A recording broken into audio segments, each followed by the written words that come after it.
बच्चों part 4 page number 49 4.3 आकृति explain कर रही हूँ।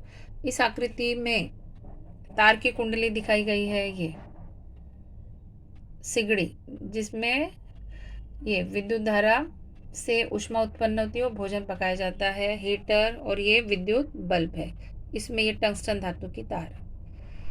तो ये कुंडली का उपयोग कहाँ किया जाता है? जहाँ पर विद्युत धारा की सहायता से ऊष्मा उत्पन्न होती है और उस ऊष्मा का उपयोग या तो भोजन पकाने के लिए, या तो पानी गर्म करने के लिए, या तो प्रकाश प्राप्त करने के लिए किया जाता है।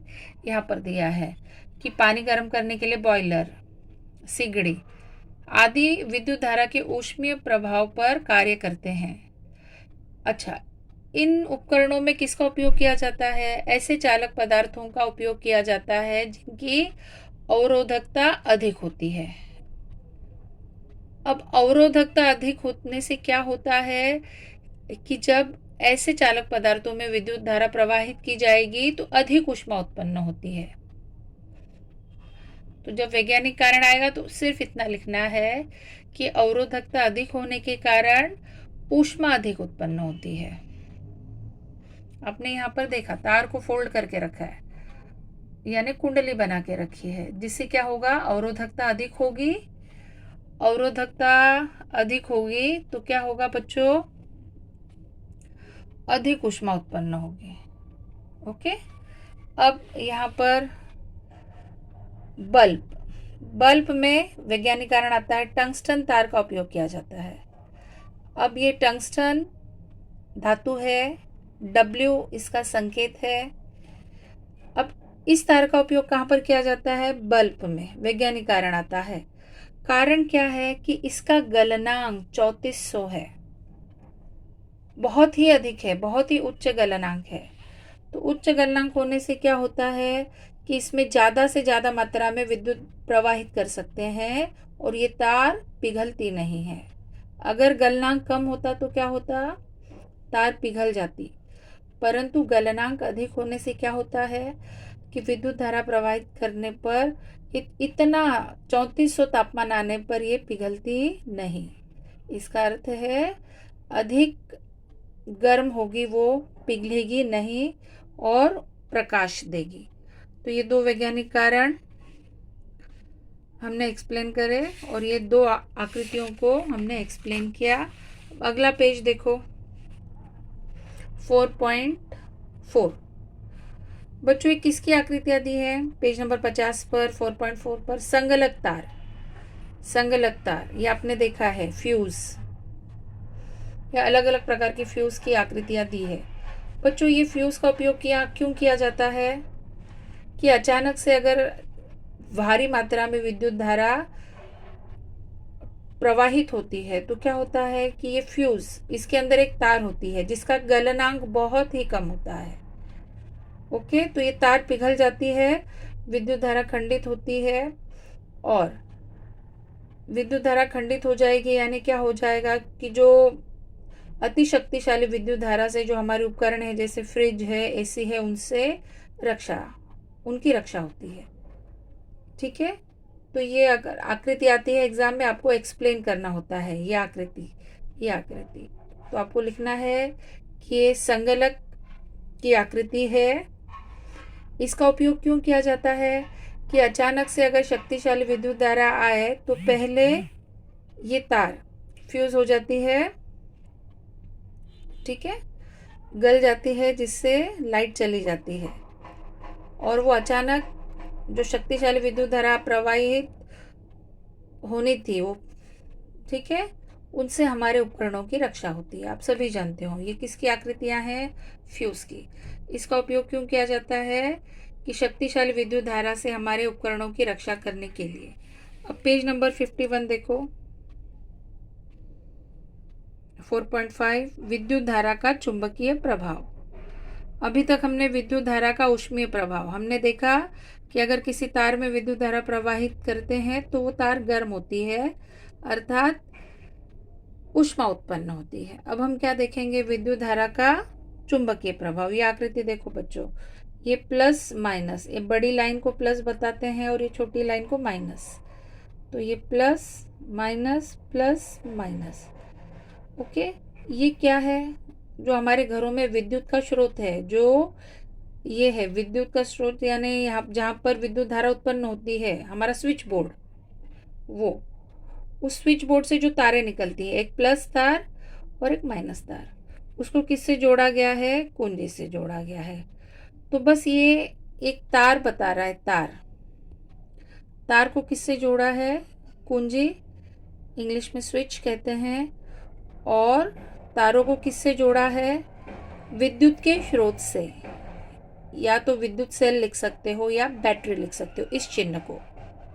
तो इस तार में विद्युत धारा प्रवाहित हो रही है, इतना ध्यान में आ रहा है।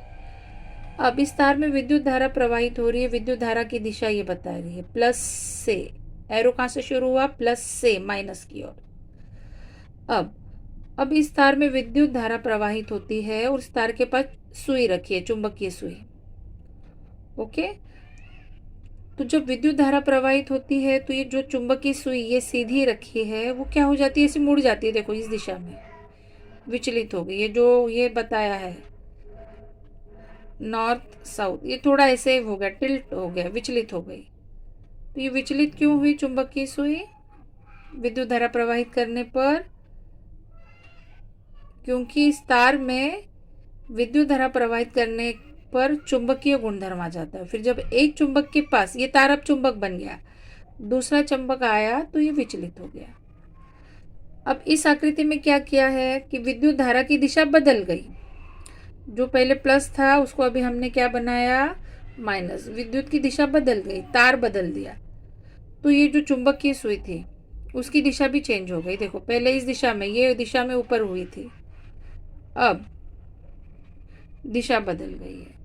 तो ये आकृति से क्या सिद्ध होता है कि जब तार में विद्युत धारा प्रवाहित होती है, अर्थात चालक में विद्युत धारा प्रवाहित होती, तो वो चालक में चुंबकीय गुणधर्म आता है, ओके। कैसे सिद्ध हुआ?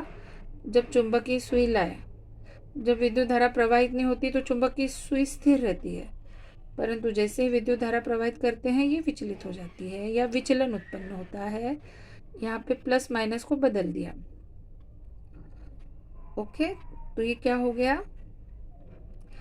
ये चुंबकीय विचलन की दिशा भी बदल गई। अब अगला पेज, ये वाली आकृति देखो बच्चों, ये विद्युत सेल है ये, और ये तार के बीच में एक गत्ता रखा है, गत्ता, ओके।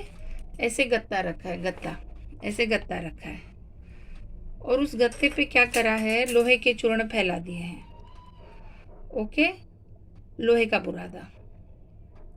और जैसे ही ये तार में विद्युत धारा प्रवाहित होती है, ये विद्युत सेल जैसे कुंजी दबाते हैं यानी बटन ऑन करते हैं, तो ये जो इसके ऊपर, ये गत्ते के ऊपर जो लोहे के कण है, लोहे का बुरादा है, वो ऐसे वृत्ताकार मार्ग पर एकत्रित हो जाते हैं, ठीक है।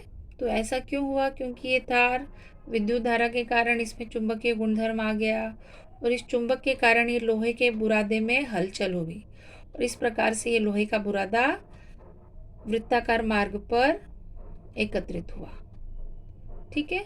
तो ये जो लोहे के बुरादे इस प्रकार से जो एडजस्ट हो जाते हैं, अगर विद्युत धारा बंद कर देते हैं तो ये बुरादा किसी भी दिशा में फैल जाता है, और विद्युत धारा प्रवाहित करते हैं, बटन चालू करते हैं, तो वृत्ताकार मार्ग में एडजस्ट हो जाता है। आया समझ में?